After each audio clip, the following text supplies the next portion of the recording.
Shade comes from reading. Reading came first.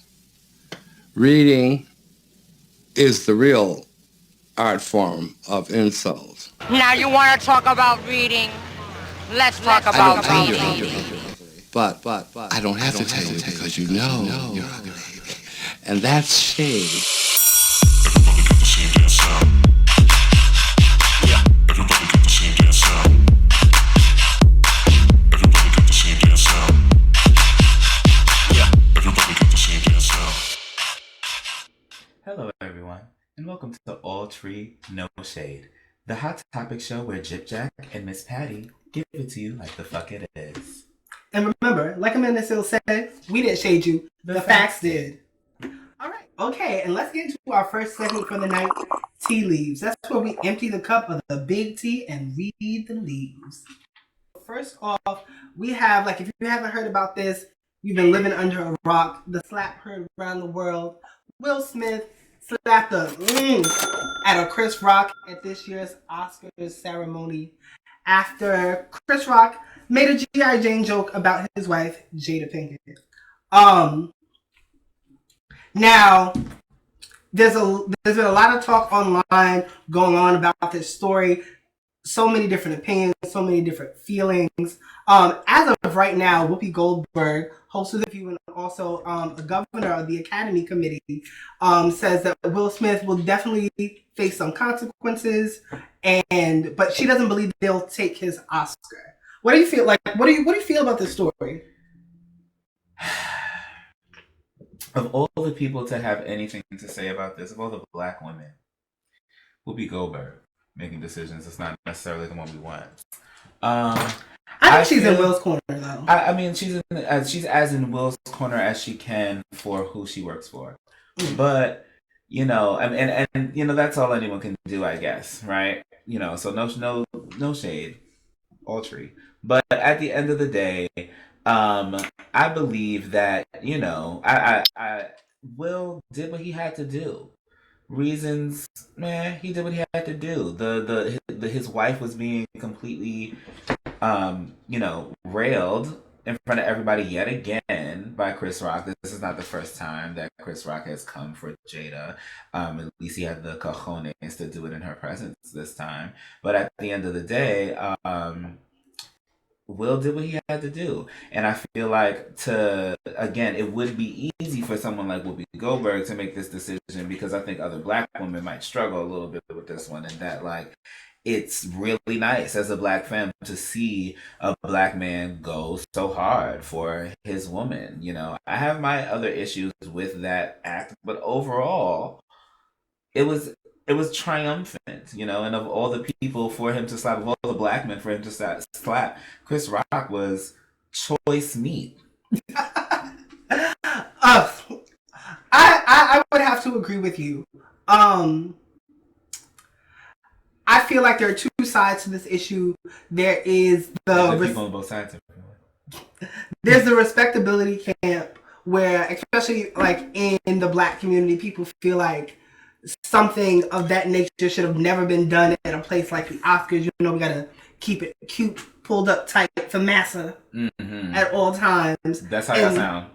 Then there's the other camp where I feel like people are still in their feelings about Jada and this whole August Alsina entanglement situation, and they feel like she didn't deserve to be defended or stood up for. I don't understand. And it is a gray area, of course. Huh? I don't understand what people don't understand about the August Alsina thing. Like, people don't understand the confines of like what an open marriage or an open relationship is. Yeah, that means like, I don't understand what a marriage is.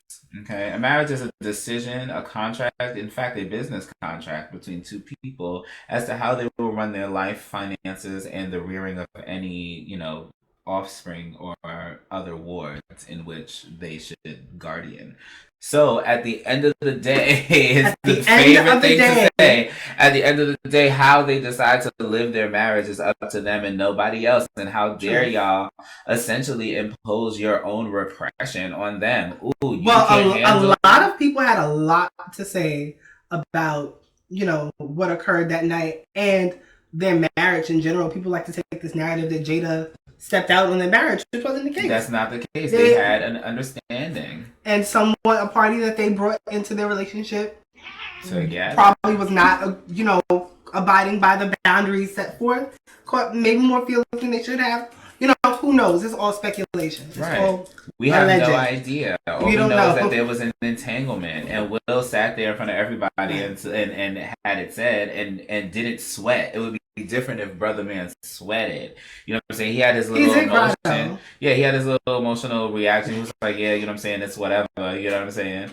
But you see, from one poly to another, you see, you know what I'm saying, somebody getting a little too emotionally attached. You're like, huh? What happened? What's going on over here? Good morning. You start getting like Medea. You start really pulling out pistols and stuff. Play games. So it's not that you don't have an emotional reaction, but nonetheless, you expect that somebody is going to potentially have an emotional connection with your wife because you married her. You think she's popping. So you're not gonna end your marriage because somebody got an emotional attachment to your wife. True. That's stupid. So speaking of people that did have a lot to say, Jim Carrey, in a very, very Caucasian moment, said that Will Smith was spineless and was quoted to say that Will Smith was spineless and should have his Oscar revoked. And here at No Shade All Tree, we would like to say, stay out of black folks' business. Stay the blood clot out of black folks' business. What do you have to say? It costs you nothing. It literally has nothing to do with you. Like, oh my God, your evening was disturbed. Oh my God, my evening as a white man was disturbed. I had to experience black drama. How dare they? The indecency. The indecency. It really wildly bugs me out to experience white people have anything to say about violence coming from any of the people they colonized. When literally, y'all are the most violent things to happen to the planet. Volcanoes are less violent and have less of a negative impact on the entirety of the planet than white people. Let's just be very real, statistically, okay? Volcanoes across the entirety of the existence of volcanoes have caused less human tragedies than white people. Let's be extremely clear about that, especially if we include the subtle impact of whiteness on communities and the way that spreads and kills. I mean, we could point back as far as the Crusades and the Inquisition, or we could just, point to every mass shooting that happens every week here in America. Police. What else? What you want? The list goes on. Every black police officer that kills a black person is whiteness killing blackness. But luckily, the cries and the groans of the Negro do not go unheard because of Black Twitter. Love Black Twitter. And thank y'all. Black Twitter will roast whiteness in whatever form it raises its ugly head when it so sees fit. And this week, Zoe Kravitz, our favorite quadroon, got her little piece of that when... I don't even remember the quote. The quote is leaving me because it was so light-skinned and so disastrous. But I'm going to pull up the quote. Something ridiculous. I'm going to pull up the quote and let you all know what Zoe Kravitz had to say about Will. It was so, I'm sorry, as a yeah, it was so light-skinned. Oh yeah. And so self-centered. Here's a picture of my dress at the party. I'll show you guys the dress. At the party after the award show, where apparently screaming profanities and assaulting people on stage now. So we're apparently assaulting people and screaming profanities on stage now. And girl. I'm sorry. Kevin Spacey is in Plenty. Russell Bloodfire Crowe literally choked out Azealia Banks at a party. Spat on her. Called her a nigga in front of everybody. And he's invited everywhere. Didn't nobody say nothing. I didn't hear shit from you, Zoe Kravitz. Didn't hear nothing from you. and you see a black man defending a black woman, however boisterous, however quote unquote inappropriate in a space, absolutely. If you want to talk about realness, if you want to be a person that's trying to live up in the society, when you enter whatever space, it is up to you to respect the rules and the ways of that space. When in Rome, do as the blood clot Romans. Okay, so in that regard, in that extremely white space, was it inappropriate for a black man to defend his wife? Absolutely. Think about that. Think about exactly what I just said. Okay? Don't talk about a slap. Was it inappropriate for a black man to defend his wife in that space? Absolutely. So, at the end of the day, let white people fucking at the Jim Carrey want to have something to say, fine. I still don't want to hear nothing about what he got to say about any kind of black violence. But black people who constantly trying to be like, I am black and I'm constantly distraught between the black and the white, and I can't be accepted by black people because I'm too light skinned to be black, and I'm not black enough. I know, yes, I'm not black enough to be, I'm not light skinned enough to be white. I'm so yellow, but I'm not quite Asian, and like all of these things. Like all of these things. But you know what? At the end of the day, it's up to the Oscars committee. They held an emergency meeting, and there's possible, like, he could possibly face expulsion. They're talking about sanctions. I don't really know what that means in terms of the Oscars Academy. Like, does that mean he's not going to get invited to any more award shows? Would a sanction mean that, like, they stop a couple of his bags for a couple of months? Movie wise, like, that's not really clear at that moment. I'm still on Zoe fucking Kravitz. Madam. And this is the reason why the thing, if we want to talk about all tree, no shade, this is no shade, okay? Understand, you see this light-skinned goddess right here that I love? I'm not light-skinned, I'm brown. You just under brown, baby. I love her deeply, okay? And I have plenty of light-skinned friends, right?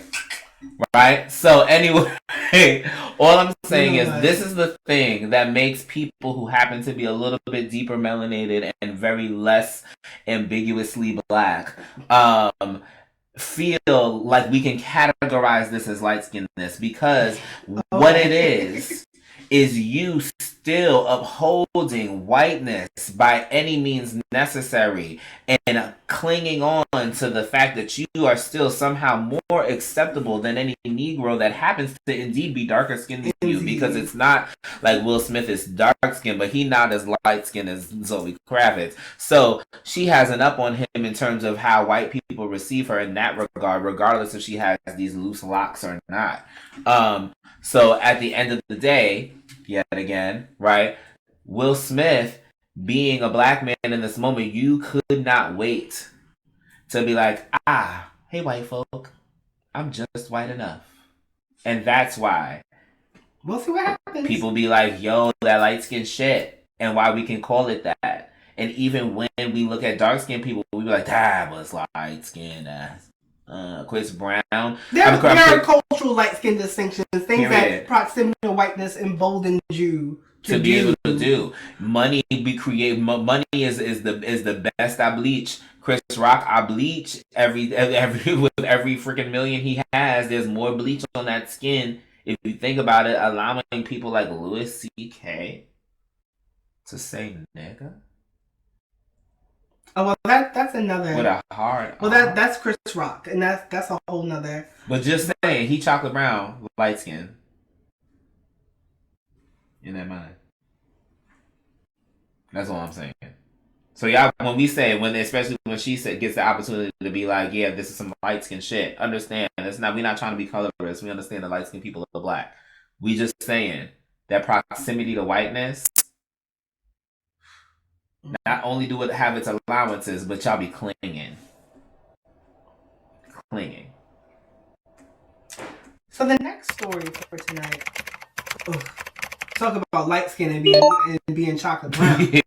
Clarence Thomas's wife. Sorry, Anchor.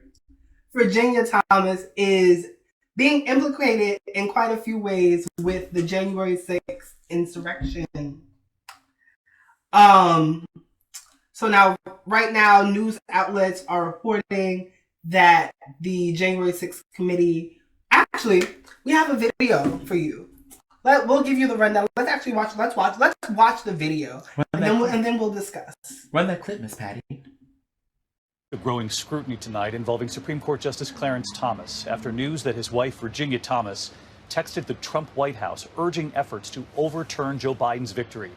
And these new questions after Justice Thomas was the only justice who voted against releasing White House records related to the January 6th attack. Here's John Carl. Justice Clarence Thomas is facing tough questions about the alarming messages his wife Ginny sent to then White House Chief of Staff Mark Meadows in the days after the 2020 presidential election. The messages urged extreme measures to overturn the results, calling Biden's victory, quote, the greatest heist of our history. In one message obtained by the January 6th committee, Ginny Thomas wrote, quote, make a plan, release the Kraken, and save us from the left taking America down. The messages are under particular scrutiny because at the time, President Trump was openly talking about taking his case to the Supreme Court. We'll be going to the U.S. Supreme Court. It's going to end up perhaps at the highest court in the land. Hopefully they will do what's right for our country. When the Supreme Court refused to hear a case challenging election results in Pennsylvania, Clarence Thomas was one of 3 justices who dissented, calling it, quote, baffling. But perhaps more striking, he was the only justice to support Trump's efforts to block the release of White House documents related to January 6th, documents that could have included messages from his wife. Now several Democrats are crying foul. Senator Ron Wyden saying, at bare minimum, Justice Thomas needs to recuse himself from any case related to the January 6th investigation, and should Donald Trump run again, any case related to the 2024 election. Well, again, these are all alleged at the moment, but the text that we saw and got to read from are pretty damning. Now Virginia is alleging she was also there, but what she's alleging is that she wasn't there for the insurrection. She was there for the Stop the Steal rally, which happened before the Capitol was raided. The warm up. The pep rally. If The you pep will. rally.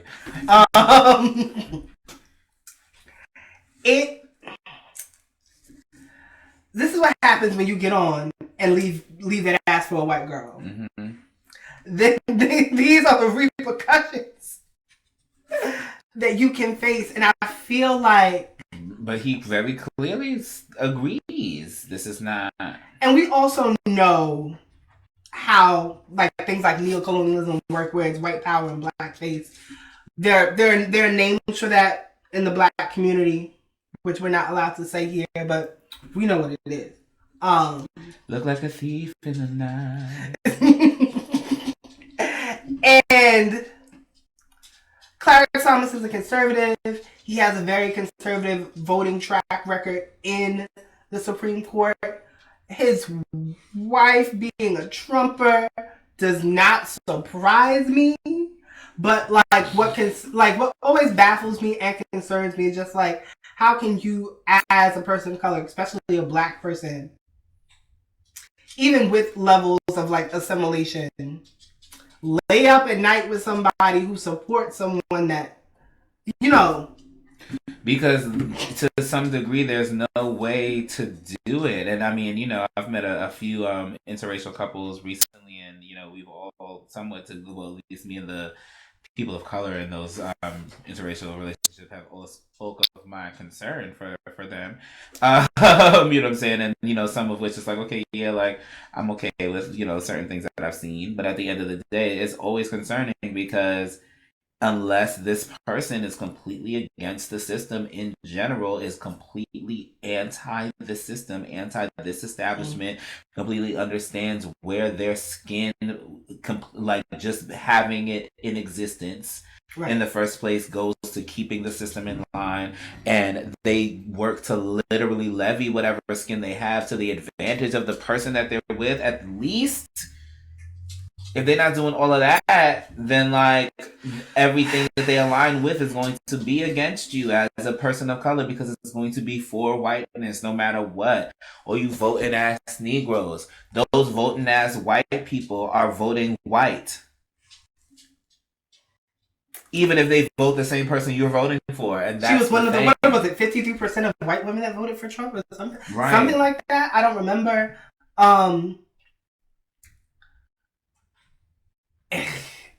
It speaks volumes. It's really a cautionary tale. I mean, and now they're asking him to recuse him. Well, AOC, Bronx, our favorite Bronx girl, is demanding that he resign. Right. Period. Just because he voted against releasing the documents about the case, and now that his wife has been implicated, that's sus as AF. So like, y'all need him to not resign so that y'all can make an even more thorough investigation into him. So the AOC is doing him a favor by saying resign. At the end of the day, I'm trying not to say it, y'all, but at the end of the day, it's all still very theater. You know what I'm saying? And it's all theater. It's all very theater. And whether he has an actual personal stake in the insurrection or not, his wife, like, what the fuck do you think anyone's gonna do? I'm not giving up my wife for shit. Fuck do you think? Are you kidding me? Are you serious right now? But talking about release the Kraken, I'm like, girl. Right. And it's also alleged. It's alleged that she was a financier for the insurrection, meaning that she might. People are alleged, like outlets are alleging that she may have paid for like buses, people to get down there, help finance to coordinate with travel. That's why they mentioned AOC mentioned anyway in her tweet, taking money from the right wing, or even get like, when you're that's not, when you're a justice, that's not allowed. Right.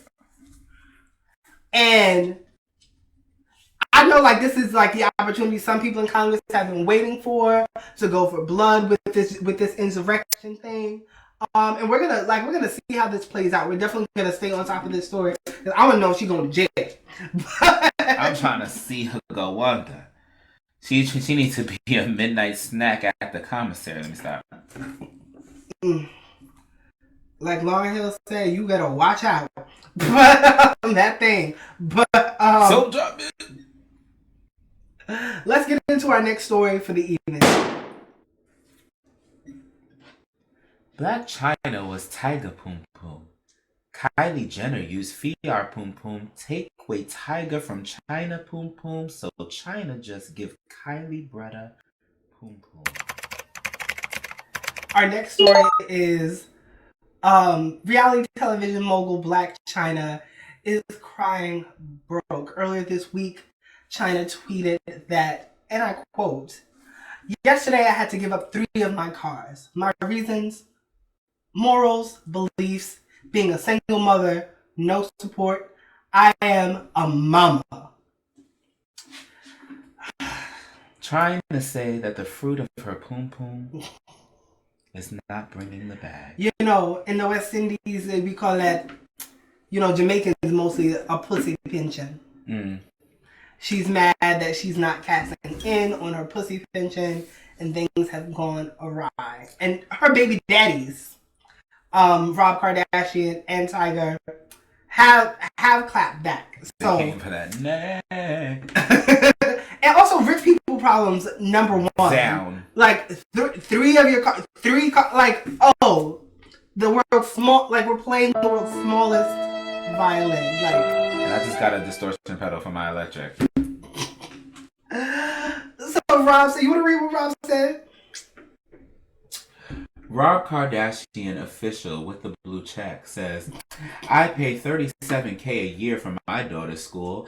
I handle every medical expense. I pay for all her extracurricular activities. I have my daughter from Tuesday to Saturday. Why would I pay child support? Lol." Well, I hate when people say lol. Tiger said, I pay $40K a year for my son's school and he lives with me Monday through Saturday. Why would I pay child support? LOL. Now, girl, you got your kids, both of them anyway, about 2 days out the week. What mothering? You a weekend mom. To be very Sunday clear, is the only day you got that both you got both kids. of them at once, and then one day you got the other one from Rob, which is like anti-black, but okay. And I can't take you child support. Why? To do what? To do what? Now, who's lying where is always something that like we, again, this is all alleged because we're not in these people's lives, but it's typical for the men to be lying, but for both of them to be coming through with any kind of numbers and to be talking about how many days of the week. I mean, she ain't mentioning no days of the week, so I don't know, my nigga. Like,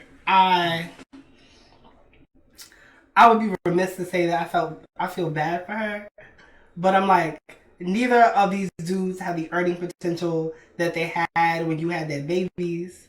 Rob was on the slow decline anyway, and Tiger ain't had a hit since Rack City. So I don't know since what Kylie money used for our pum pum. I don't know what bread you expecting to get, but also like, your baby daddy should be giving you support to finance your children, not necessarily your lifestyle.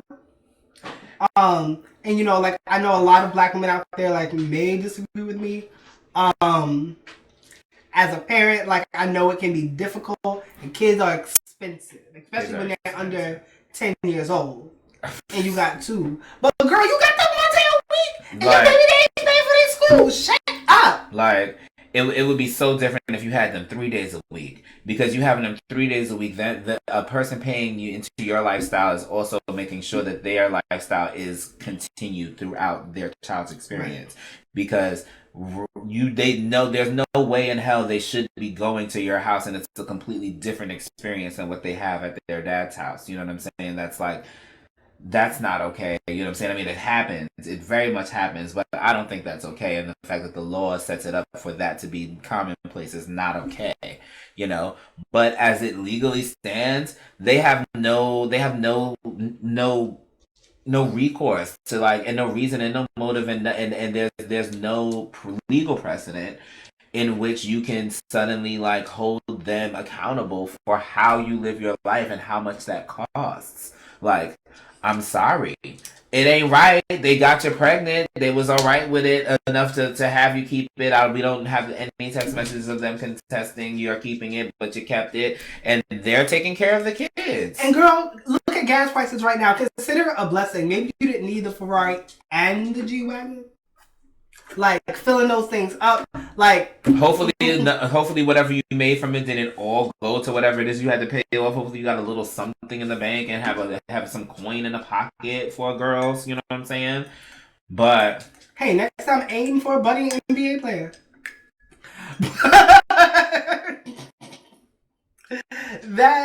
Tricks of the trade, because facts. And if you really want that boom boom pension, to ass, but make sure he's good, though. Hopefully they don't get injured. Blac Chyna, we're sorry that the fruit of your pum pum didn't get you the bag. Good luck with that lawsuit, though, against his sisters. Ooh. Okay, let's move into our next segment, Overcast. Now, this is where we talk about some topics that may be a little shady, but they're also like a little sad. We're kind of sad to share these stories with you. And our first story tonight is Apple Watts. Apple Watts in general is a really sad story. The recent events, aside, just like everything we've known from how we learned about her, has been really, really sad. And there seems to be like this never-ending, like, unresolvedness in her life. Story. Yeah. Apple Watts was introduced to us on Love and Hip Hop Hollywood.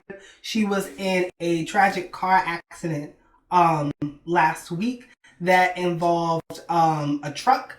She hit the truck head on and was ejected out of her window. Right now, she's recovering from like a successful neck surgery, but she basically broke her spine, had a broken arm, a broken leg. They did the neck surgery successfully. She can news outlets are reporting that she can breathe on her own. So we're really praying for her speedy recovery, and hopefully she'll be okay. Like in these situations, things can turn out much worse. Her and her sister were in the car. So it's, she was heading from Vegas to LA and hit a 4F 250. So hopefully she'll be all right. And I hope she, even after she heals, she just takes some time to sit in the house and just stay out of the streets.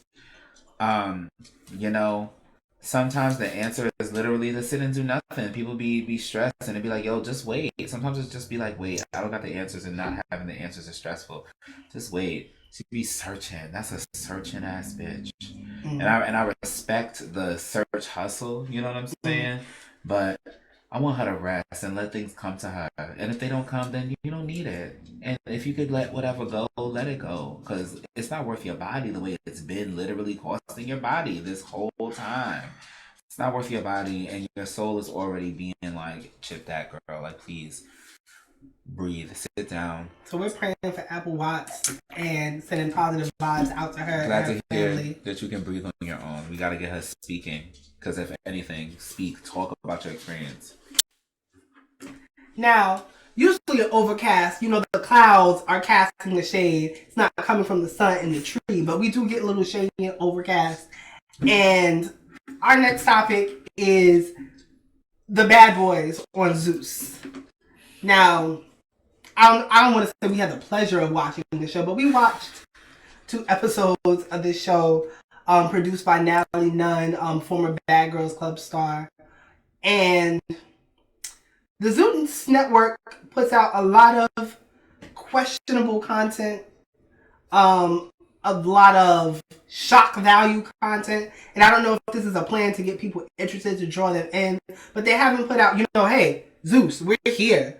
A new country on Zeus. You want some positive, uplifting content?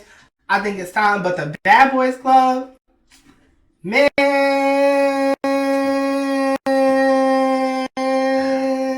I ain't about the respectability politics, but it's setting us back. We've never said that. Setting us back. We've never said that. Quote me. Quote Dip Jack. Dip Jack said that they're setting us back. Bake. If you don't know what Bad Boys is, it's a take on the Bad Girls Club, which originally aired on Octave. Which, I'm sorry, was horrible for black women and women of color in general. But this? You have men, gay men, straight men, not identified men in a house. And there was 3 fights. 3 in the first episode. I think the episodes were maybe 40 minutes. 3 fights. 3 whole fights. About nothing. About absolutely. I still don't We know have a little clip from the show.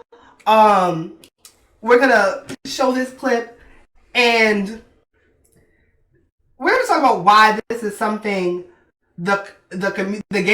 We don't need it. The black community in general. I'm speaking to the niggas, the real niggas. Albeit marginally entertaining. Albeit worth a laugh every now and then. It's not enough laughs. We don't need this. The need to address something that was not sitting well on my spirit. I just feel like if you're gonna talk shit, then you need to back your shit up. You know what I'm saying? At least talk to the motherfucker. And I still think that was fucked up what you did, Darrell, earlier to Dylan. That was real fucked up. Bitch ass.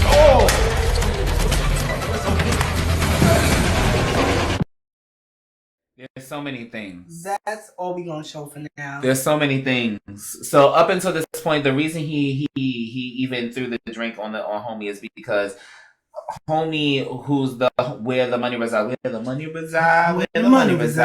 right? He's adorable, and honestly, like, I don't know if this is who he really is, but I feel that there's a innocence to everything that he's doing that's kind of like weird. But I also see plots happening at the same time. But anyway, so there's these 2 white boys in the situation, and they were talking shit, right? And he had essentially been like, if y'all don't fight, I'm gonna hit you. If you don't hit him, I'm hitting you, right?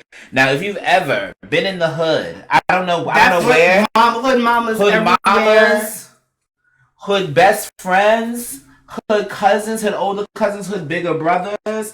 If you sitting there arguing with somebody and somebody says something about both of our mother, right? I'm your bigger brother. Somebody says something about both of our mother, and this is your peer. If you don't hit him, I'm hitting you. Right? It's some slave mentality shit, but at the end of the day, it is how we live, right?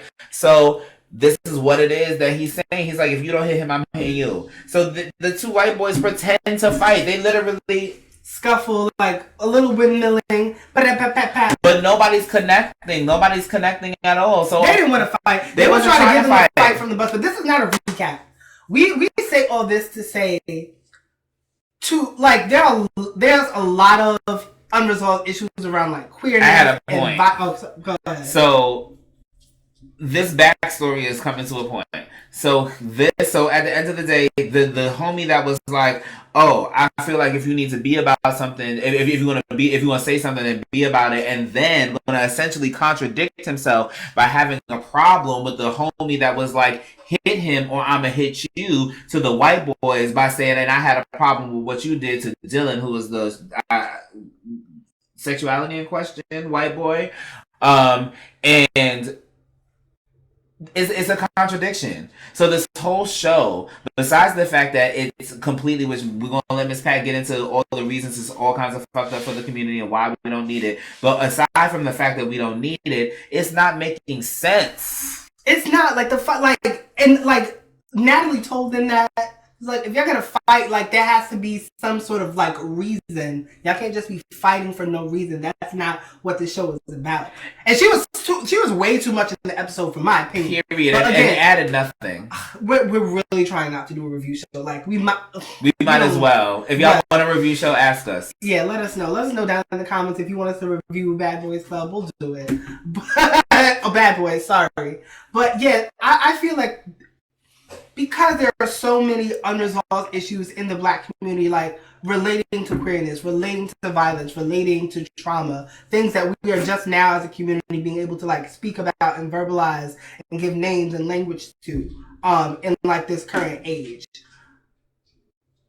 To put them in a space with the intention of proving who's the baddest is extremely counterproductive, especially like when people may not have like the tact or even the awareness to be in that space. Like the second episode, there was a large like fight like around like homophobia, and it's like, oh, if you straight, you over here, it's us against them. It's like, whoa. And I don't even think the producer could see how uncomfortable that was making some of the cast members. Like Gunna, like I thought was spazzing, like for no reason, but it's really just like, no, like y'all put me in a situation where I have to live with someone that's blatantly, outrightly homophobic. Like I didn't sign up for that. And trying to act like they not homophobic. Like, oh, I don't have a problem with gay people. I just don't want to hang out with them. I need to know who's gay and who's straight at all times because I need to be able to cater my experience to my straightness. And that's scary. That's terrifying. Especially in a situation where you've had 3 fights in one day. Second episode, we still not out of the first day. And it's terrifying for multiple reasons. One being, when you are femme, right? Whether you present beard, you know what I'm saying? Gutta identifies as a man, you know what I'm saying? But presents in many ways, from femme to super mask to, you know what I'm saying? I identify as two-spirited and present in similar ways, clearly, right? But end of the day, you have somebody who does indeed present femme in a room, which sometimes the super undercover dudes don't gravitate towards and really want to fight and want to not be around because just their level of gayness and flamboyance just like puts gayness in the room, right?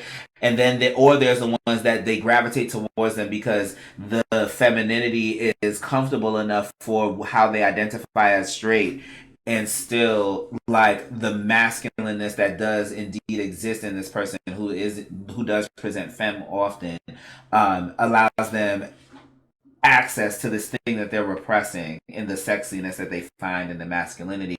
And that's extremely dangerous on multiple levels. Anybody who's lived a life any similar to how we've lived it understands this danger. It's extremely dangerous.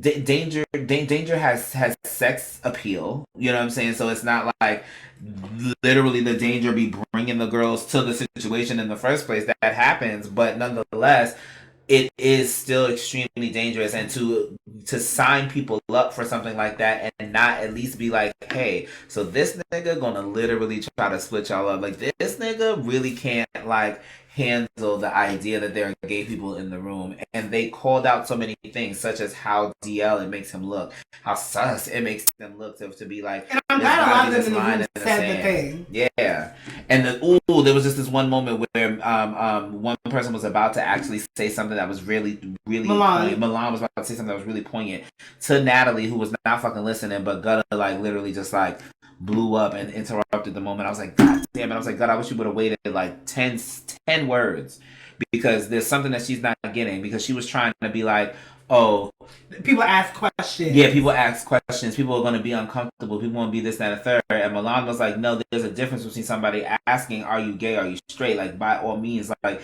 it might not be appropriate, but if you're going to ask, you're going to ask. But when somebody says that they're not going to give you an answer, for you to then try to force them to ask by drawing a line in the sand and being like, you either with them or with us, because we not fucking with shit like they doing, so we not fucking with them and this, that, and the third. You literally saying you automatically don't fuck with us. You automatically got hate towards us, and you automatically not trying to take us seriously, not trying to have any hang with us. There could be plenty of musicians or whatever. I think he make beats or whatever have you. There be plenty of musicians, rappers or whatever in the room that slay any artist that you're working with that you're not gonna work with just because you don't want to be associated with that. Right. There's mad problems with that in this industry situation. You know what I'm saying? And she wasn't even trying to listen to reason. So it's like, if we're not even going to try to actually tackle these things we're poking at, because in this kind of platform, you can't poke at it. This is not the poke platform. Sure, it's just Zeus. Sure, you know what I'm saying? It might not be like on every, you know what I'm saying? It might not be on every, you know, it might not be on Sling and all the cables and this, that, and the third. But at the end of the day, it is still a network. Y'all have people paying subscriptions into the situation. There's an app. Y'all have literal production value. Y'all are be more responsible. Be responsible. This show is highly responsible. Yeah, tackle the issue. Don't just hold on. Give me. My wig is getting.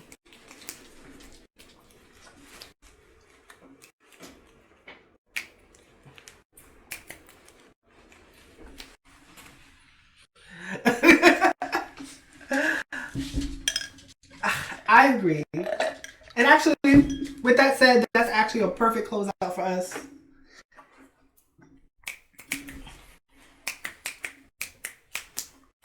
Let's move on to our last segment of the night, and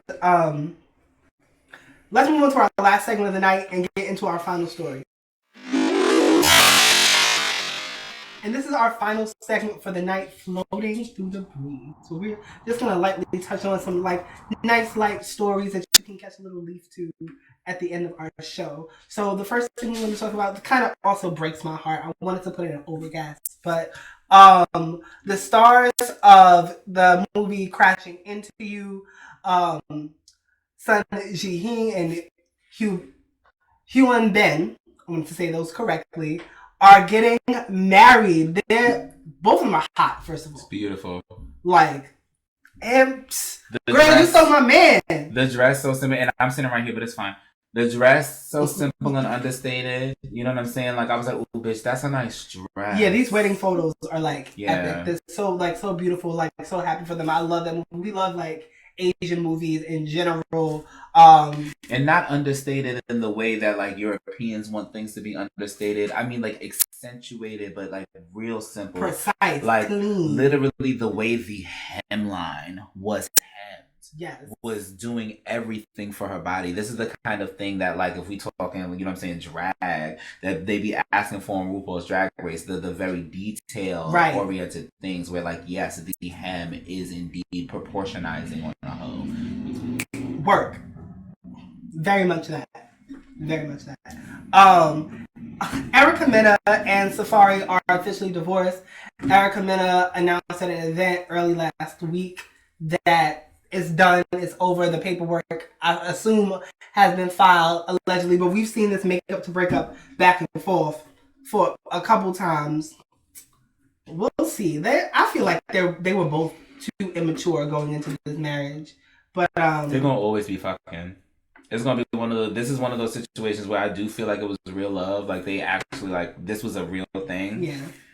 The her and Bow Wow thing, I never actually believed. It was like, all right, bitch, like you're doing a lot to try to get over. Like, I'm not gonna mention those examples, but nonetheless, this Safari thing was real, and you know what I'm saying. It could just have been that the dick touched the heart. It's long enough, you know what I'm saying, to touch the heart. But even if that's all it was, it's still like she, you know what I'm saying, like they meant it. And Safari just like immediately was like, I am not as ready for this as I thought. And it was sad to see this play out on TV. And the father was like, "Oh, you're not ready to be a father, but you shot up in the Bumba Club." Ooh, but it's too many things and too many, you know what I'm saying? So it's sad. It's sad. I don't like, you know what I'm saying? Like, it's not that anybody, you know what I'm saying? Erica Mena has OD'd on many people, but it's still sad when like something that was very clearly genuine. I think it was clearly genuine. It gets to not make it. That's not fun for anybody. Mm.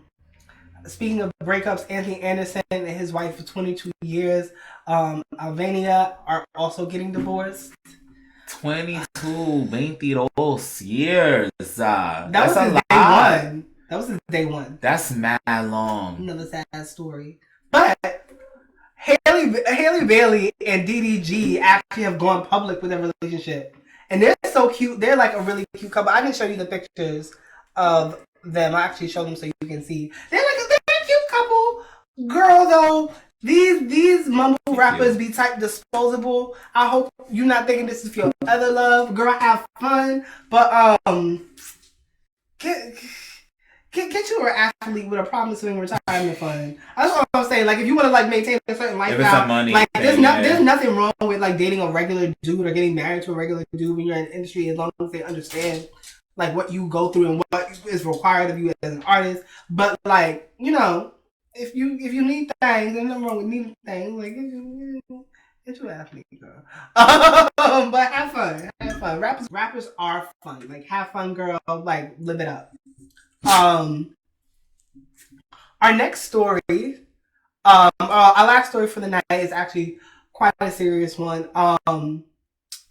The Antarctic this past week has been reported to be 70 degrees warmer than it normally is. Now, there's been like a lot of like misleading interpreted tweets and statuses going out. People thinking it was 70 degrees in the Arctic, like the Antarctic. That's not true. It was 70 degrees warmer than what's normal. Like normally the Antarctic is around negative 60 degrees Fahrenheit, like negative 45 degrees Celsius. Right. Now it's reading around 0, negative 10. And it's like that. Well, negative 22. Negative 22, which is not 70 degrees warmer. So it's it's way warmer. It shouldn't be that close. Much warmer. It shouldn't be that close to 0 whatsoever. And I want people to understand the level of panic that y'all would actually need to be under, because no one's panicking as much as they should have been if they really thought that the Antarctic was 70 degrees right now. Well, we're living in the point of no return. If y'all really thought that it was 70 degrees Fahrenheit in the South Pole currently, y'all not panicking nearly enough. Right. So even to be off by that and be like, oh. Right. Y'all is like, oh wow, it's 70 degrees. No, 70 degrees is nice and comfortable somewhere above the equator, somewhere just a little bit below the equator. That would be not horrible. Anywhere near the poles. Like, your ice is melting. Are y'all kidding me? There's no more ice. It's melting. It's like we're in danger, but even still, it being that close to 0 degrees is not good. And we've environmental efforts are like a global issue, And the concern in like a capitalist colonialist world is more with profits. We should have stopped using fossil fuels long ago. But a few like rich white people would lose their fortune, so everyone else is gonna have to suffer. And like we're literally in the point of no return. Scientists told us in the early 2000s that we would get to this point. Well, the projections actually like shortened. It was like 2050, and they were like 2025. Like we're living in the point of no return. Which y'all clearly don't care about. So y'all just gonna live your life, and when you know what I'm saying, like the world suddenly like spontaneously combusts, y'all just gonna be like and that's gonna be it. Here's my thing about all of this. You say it, you tweet it, you do nothing. I'm still, and if it's going to take all season of me saying it for me to actually just like get it out and potentially let it go, I will never forgive y'all for not sitting your ass down after they asked us to go back to work. For signing petitions. Literally, I've said this a million times. I'm going to say it the same way every time. For asking for petitions against paying rent instead of just not paying. Instead of telling your neighbors, hey, we're not paying rent. Y'all, you down? Cool, let's hold hands. Rent day comes, hey, you ain't paying, right? Let me see your bank, bitch. Let me see what you keeping. Yes, bitch, keep all that money, bitch. Yes, keep that shit. Come next day, you still kept it. You ain't paid. We not paying these motherfuckers for months. Because what would they have done with 80% of us not fucking doing shit? Not going back to work. Not paying into any of this shit. Let them cut the power grid off. Enough people know what's going on. And how to fucking make sure that they can see in their house regardless. Let them fucking try to act like they're going to evict 80% of us. Literally 80% of us on the street is warmth. Do y'all understand that? 80% of Americans on the street means warmth in the winter. Y'all not thinking about what it means literally to just be this close to another person. Y'all so individual that y'all would let something like this occur when they said we had 7 years ago. For y'all to be on Twitter talking about it's 70 degrees incorrectly in the Antarctic. And for y'all to not be panicking like you should be panicking. Like if it was 70 degrees in the Antarctic, if anybody's coastal, we should be looking at the ocean like, the wall is coming! Ah! Cause like that's the only thing happening at 70 degrees. Are you kidding me? So y'all not panicking like y'all should panic even at 0 degrees. But for what y'all thought, this is how I know that y'all not even focused enough to do any of the things that y'all say that y'all wanted to do as reformists. And I'm sorry, this is all tree, no shade, and not trying to shade y'all. I'm just letting y'all know. And though I'm frustrated, shade you. The facts shaded you. So though I'm frustrated, this is not me shading you. This is me very much loving you and caring about you so much that I can't fucking take you. Okay. So at the end of the day, y'all will not do the things that y'all need to even do to have reformism do what it should be doing, considering the power of the people. Again, you wanted reform. You want to really pull some reform. Stop paying rent. Stop going to work. Watch how first y'all think the first thing they're gonna do is nuke their own people. No. Just like half of y'all vaccine people that were ODing on people that were not black people specifically that were not necessarily pro-vax, right? Just like y'all, the thing that y'all would say is, they not trying to kill us. We the people that make them their money, da da da da da. You think just because we decided that we not doing it, the first thing that they're going to do is try to kill us? No, the first thing they're going to do is negotiate, my nigga. And actually literally negotiate. Because at the end of the day, what they know is no matter what it is that they come out with, their cage is still maintained. So they're not coming with guns first. They're coming with pens and paper, my nigga. They coming with flash drives. They're coming with cloud accounts. Okay? And Word documents and PDFs. That's what they're coming with. And PDFs. trying to make sure that you understand, like, you know what, I'm sorry, we can make it happen the way that you need to happen. You abolish the police, great, abolish them. We just need to replace their funding with this and this. Can y'all do that? Great, dope, awesome. How do we do this? And y'all will have everything that y'all want if y'all literally decided to stop engaging. So the idea that y'all even want reform is laughable to me, and I will never forgive y'all because y'all didn't even have the opportunity from a revolutionary standpoint to do nothing revolutionary, nor to do nothing actually reformist, you punk ass bitches. You know we are. And that's all we have for you tonight. Thank you for joining us on No Shade, All Tree. I'm Miss Patty. This is Jig Jack on the attack. And make sure you follow us on all social media. We're on Instagram, we're on Facebook and YouTube. Make sure, like, if you haven't already, to subscribe to our Patreon at patreon.com/AnewKaiTree. But if you're watching this, you probably already have. So, go up a tier and get some of that exclusive merch, more exclusive content, and all the things that we have to offer sitting here under the Anukai tree. And remember, to quote Amanda Seals, we didn't shade you, the facts did. Let's throw shade.